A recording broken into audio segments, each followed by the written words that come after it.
This is Super Mario Bros. 2. And this is also Super Mario Bros. 2. Confused?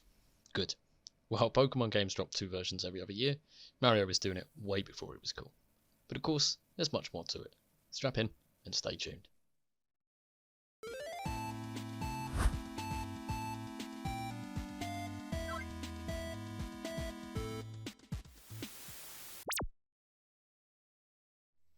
It's 1986. Nintendo have changed the landscape of gaming forever. In Japan, video games are no longer seen as a mindless waste of time, and the stigma that games were bad for kids was quickly falling away. Mario hadn't just torn down walls and opened doors, it had blown them up and torn them off the hinges. But what next? What now? Everyone was talking about Mario and everyone loved it. Not only was everyone playing it, but because of its widespread acceptance in its home region, everyone had quickly gotten very good at it. For Nintendo, this meant only one thing. The sequel was obvious. It would be more of the same, but more of a challenge. As such, Super Mario Bros. 2 was developed to be much harder, designed with the region's many Mario veterans in mind.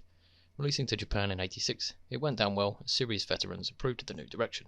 But when test copies were sent to the rest of the world, the feedback wasn't at all what Nintendo had expected. We hated it. Yeah, that's right, we really hated it.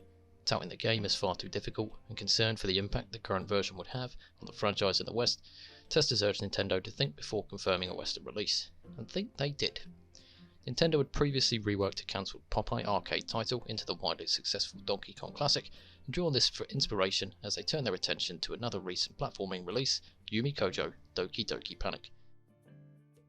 Yumi Kojo, or Dream Factory, was a Japanese kids IP Nintendo had been tasked with developing a game for prior, and whilst the characters and story weren't theirs to edit, the game and its code and its design belonged to them.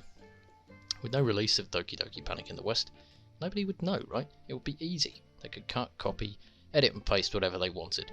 And that's exactly what they did. The 4 main characters were replaced with our familiar heroes, and items were adjusted to make more sense for the tone of a Mario release. Enemies and levels were left largely untouched. Releasing in 1988, the new Super Mario Bros. 2, not this one, went down great. Players loved it for its new ideas and felt the game to be a natural progression for the original release. It somehow got away with bringing new enemies and ideas into the Mario world that were never supposed to be there to begin with. We later got the original Japanese version of Super Mario 2 as the Lost Levels in the West, and whilst Wiki says I think this was 07 on the Wii, I think it was actually 93 on the Super Nintendo, and again in 99 on the Game Boy Color, which is where I actually first played it myself as part of Super Mario Deluxe.